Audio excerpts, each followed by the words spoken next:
Hello, this is part 2 in my video about self-compassion, and it's important to your recovery from parental narcissistic abuse and complex PTSD.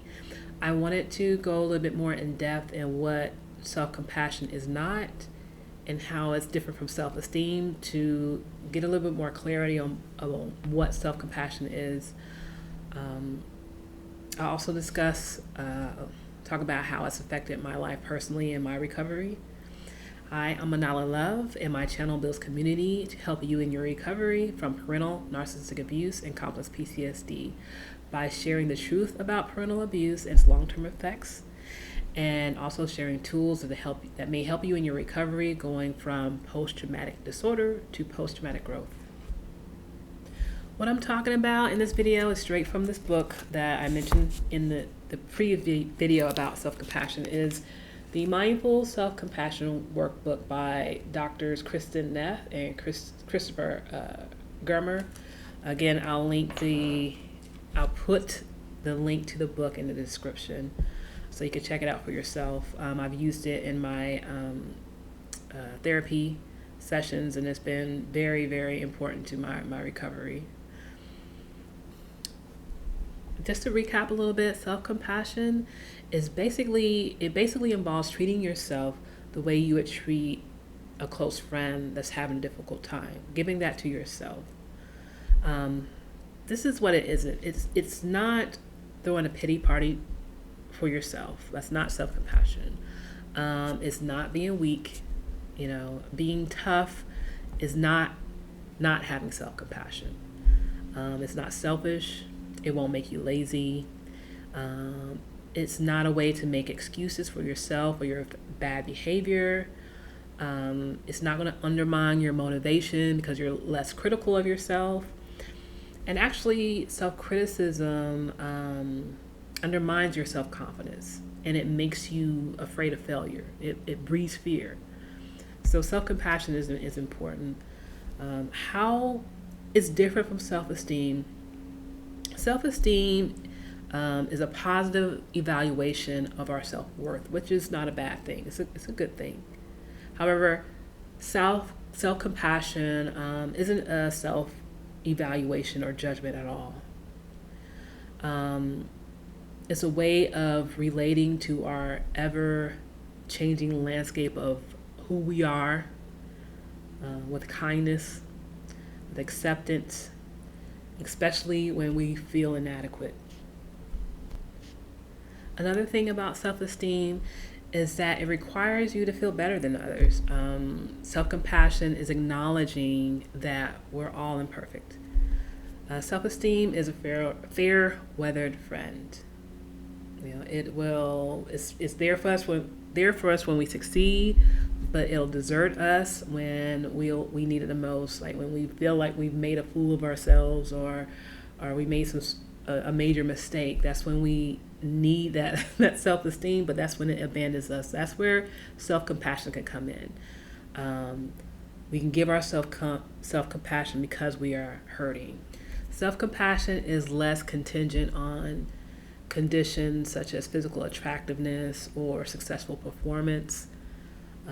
It's also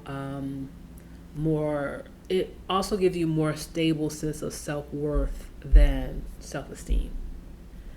Self-compassion is also linked to less social comparison and less narcissism, which those two are linked more to self-esteem than self-compassion. The benefits of self-compassion, basically, it's less depression and more happiness, less anxiety and more life satisfaction, less stress and more self-confidence, less shame and more physical health, more mindfulness and compassion towards others. We can feel more of a social connectedness, more life satisfaction, less depression, less anxiousness, less stress. My experience with self-compassion, as I said in the video before, I practiced self-compassion by doing The exercise in the book, but mainly the self-guided meditations every day for at least a year, over a year. But it took about a year for it to really, I started to really see major changes in myself and in my life. One of the things it created for me is a sense of okayness with life, just having a sense of calm, like everything's going to be all right. It it uh, it helped me stay more committed to my values, the things that I value, and one of my top values, just personally, is health. Physical, mental health, spiritual health, body, mind, spirit. I've always been about that as just a personal thing. I enjoy working on myself in those areas. But those times where I was really struggling, where I couldn't get out of bed, I couldn't hardly function, I couldn't do those things either. So not only do those things make you feel better, it brings you out of those types of deep funks. It also, I lost something that I love, that value. I couldn't express my value in my life, which has just made it even harder to deal with. Just not feeling well, just feeling dead inside. And practicing self-compassion over time, it helped me awaken those values. And I was able to relate to myself in a more kind way. It wasn't just, and it might be just my military background where, you just do it. You just do it and you do it right the first time. And now it's like, how do I feel and why do I feel that way? And how can I work with myself to accomplish my goals? And if I mess up, then I inquire, say, what happened? What happened? In a gentle way, what happened? Not what happened, but in a gentle way, And so it helped bring me back to now I'm practicing all three, physical, mental, and spiritual health in a even more beautiful way than I did before I wasn't able to get out of bed. When I was in my younger, more vibrant days, it's even more better because it's more meaningful, and I am doing it out of a love and a relationship with myself because of my long-term self-compassion habits that I've developed. Have better boundaries just naturally. It's easier to forgive, but boundaries come with it. It's easier to forgive because it's easier to forgive myself, not letting myself off the hook, but understanding myself, having that relationship with myself, not beating myself up. And also with forgiveness, you got to have boundaries. If you forgive yourself, right, you're easier to forgive others. And when you're forgiving others, you also need to practice boundaries with others so you can have that protection. Forgiveness allows you to let things go, but boundaries keep from harm coming back to you. Is very important. And also really, I don't want to say the most important thing, but a narcissist, they can't make me feel like I need them anymore in my life because of my relationship with myself that I developed during my self-compassion habit building. One thing a true narcissist is a pro at is making you feel like you need them. And they have you jumping through all kinds of hoops and losing yourself to please them. They're a pro at that. And if you come from a narcissistic family, a family of origin, and you go off in the world and you haven't developed, if you're taught by your parents to not have boundaries, you're not going to go off into the world with boundaries. And that's what narcissists are looking for. People who don't have boundaries, especially if you're the scapegoat of the family. If you've been trained, you've been appointed the scapegoat of your dysfunctional family of origin, you're trained to just take things and manage people and parentify and things like that. So you go off in the world and you're taught that boundaries are bad, and you may have a strong sense of self inside, but you've been taught to hide it. It's not acceptable in your family of origin. So you learn how to manage people and you learn how to have this secret relationship with yourself. So you're managing yourself and you're managing other people. And so you don't really have real boundaries because you don't have a relationship with yourself. And a narcissist can pick that up. And what I've learned that they do, I think some people call it shark bumping. What they'll do is they'll test you in your boundaries. They'll say something crazy to you just to see how you're going to respond.